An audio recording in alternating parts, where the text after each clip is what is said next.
Bro మీ పేరు? రమణ్ రెడ్డి.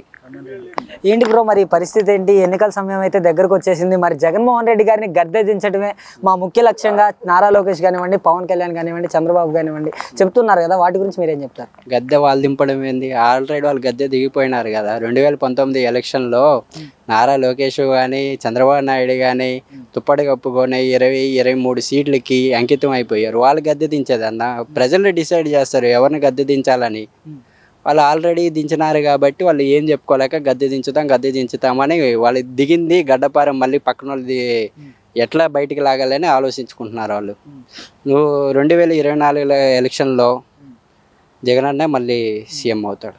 కాదు bro, మరి ఇప్పుడు జగన్మోహన్ రెడ్డి గారు అధికారంలోకి వచ్చిన తర్వాత ఆంధ్ర క్యాపిటల్ని కాస్త గంజాయి క్యాపిటల్గా మార్చేశాడు. ఇట్లాంటి వాడు మనకు అవసరం అనేసి పవన్ కళ్యాణ్ వ్యాఖ్యలు చేస్తున్నాడు కదా. అసలు గంజాయికి నారు పోసింది ఎవరు? చంద్రబాబు నాయుడు. దాని కాపలా కాస్తుంది ఎవరు? పవన్ కళ్యాణ్. మేము చేసిన తప్పుని బయటికి తెలియకూడదని చెప్పేసి ఒక అబద్ధంని నిజాన్ని చేసే సంకల్పం కట్టుకున్నారు ఈ పవన్ కళ్యాణ్ నాయుడు. ఏంటంటే ఇప్పుడు అరకు అటువైపు ఉంటుంది, శ్రీకాకుళం, విజయనగరం, అలా ట్రైబల్ పీపుల్స్ ఎవరైతే ఉంటారో కొండ ప్రాంతాలలో వాళ్ళకి ఎటువంటి జీవన ఆధారం ఉండదు. వాళ్ళకి గతంలో 40 years ఇండస్ట్రీ అని చెప్పుకుంటున్నటువంటి బాబు ఏం చేశాడు? వాళ్ళకి ఏదో ఒకటి చేనేత వస్త్రాలకు సంబంధించి ఏదో ఒకటి అంత సహాయం చేయవచ్చు కదా. ఆయన ఎందుకు చెప్తాడు? మీరు మన పుష్కలంగా అంత ఫెసిలిటీస్ ఎక్కువ ఉన్నాయి, ఏ నాయకుడు వచ్చినా ఎవడు వచ్చినా అధికారి వచ్చినా మనల్ని పట్టుకోలేడు, గంజాయి మీరు పెంచండి నేను ఉన్నానని ఫోర్స్ చేస్తుంది ఆయనే కదా. అంటే వాళ్ళకి ఏదైనా ఫెసిలిటీస్ ఏదైనా పని కల్పించుంటే వాళ్ళు ఎట్లాంటి పనులు చేయకుండా ఉంటారంటారా? ఖచ్చితంగా. ఏంటంటే ఇప్పుడు 10 రూపాయలకి అలవాటు పోయినోడు 10 రూపాయల కన్నా పైన ఆలోచిస్తాడు కానీ రూపాయి గురించి ఆలోచించాడు కదా. అదే వీళ్ళు గతంలో ఇట్లాంటి కేర్ తీసుకోక, అక్కడున్న నాయకులు సరిగ్గా పట్టించుకోక, ఆ గ్రామాలని సరిగ్గా అభివృద్ధి చేయక, వాళ్ళకి ఏం చేయాలో అర్థం కాక, సరైన సమయానికి సరైన వసతులు అందక వాళ్ళు ఈ మార్గంలోకి నడవడం జరిగిందని చెప్పేసి నేను అనుకుంటున్నా. అసలు నారిపోసిందే చంద్రబాబు నాయుడు, దాన్ని కాపలా కాస్తుంది పవన్ కళ్యాణ్. ఇంకా ఆయన ఏం మాట్లాడతాడు? ఇప్పుడు దాదాపు ఉన్నారు పవన్ కళ్యాణ్ అభిమానులు ఉన్నారు 90% నీతి నిజాయితీతో కూడినటువంటి నాయకులు కొంతమంది ఉన్నారు ఆ పార్టీలు. వాళ్ళు కాకుండా 10 రూపాయలు ఇస్తే వచ్చేవాళ్ళు, 15 రూపాయలు ఇస్తే వచ్చేవాళ్ళు, వాడిని బెదిరీరంటే పోయి కొట్టేవాళ్ళు అర్ధరాత్రులు.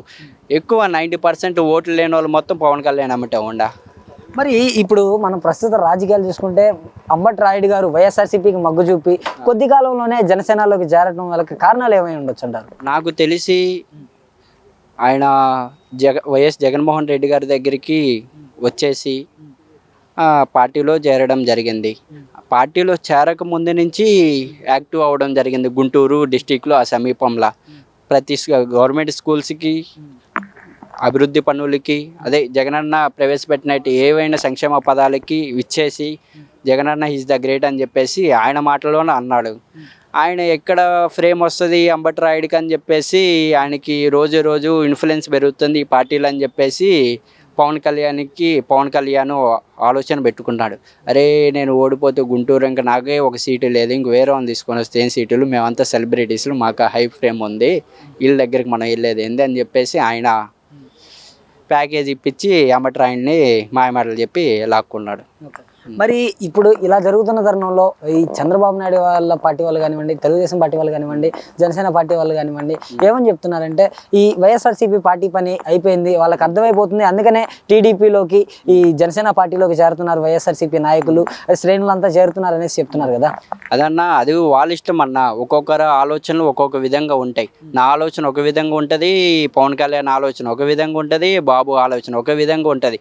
అది ఇప్పుడు ఒకే నియోజకవర్గంలో ఎప్పుడు ఒకే నాయకుడు ఉండకూడదు నా ఆలోచన ప్రకారం. అయితే తరతరాలుగా ఒకే కుటుంబానికి సంబంధించిన నాయకులు ఎంతోమంది ఉన్నారు. కొత్త యువత రావాలనే ఒక ఉద్దేశంతో జగన్మోహన్ రెడ్డి గారు సీట్లు మార్చడం జరుగుతుంది. వాళ్ళకి ఏదైనా వాళ్ళకి నేనున్నంతకాలం ఏదో ఒకటి న్యాయం చేయాలని అనుకుంటున్నాడు. మరి వాళ్ళు సిపిఐ, సిపిఎం, జనసేన, టీడీపీ ఎన్ని పార్టీలు పొత్తులతో వచ్చినా పొడిచేదిలే, పీకేదిలే, వైఎస్ఆర్సీపీ మీద చేయబడేదిలే.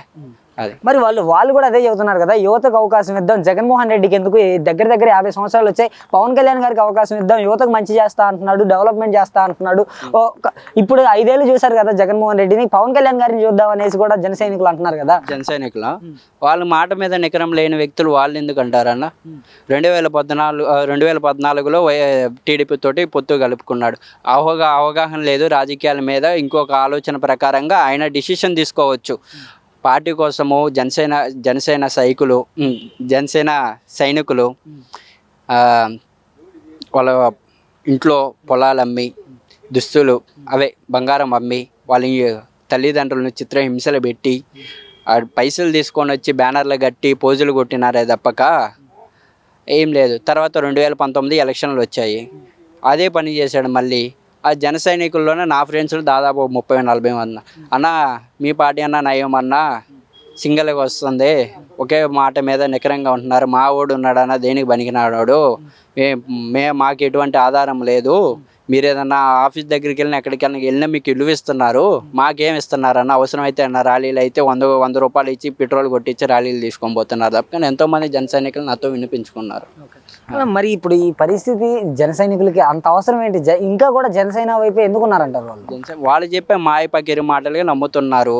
ఇప్పుడు నేనున్న అన్నం పెడతారా, నా స్తోమత ఇదిరంటే రాడు, పక్కనోడు ఉండే మాయ మాటలు చెప్పి వాడు అన్నం పెడుతుండో, వాడు పేదోడి దగ్గర బువ్వ తీయాలి, నోటి దగ్గర ముద్ద తీయాలని చెప్పేసి ఆలోచనలతోటి ఎంతోమంది ఎన్నో మాటలు చెప్తారు.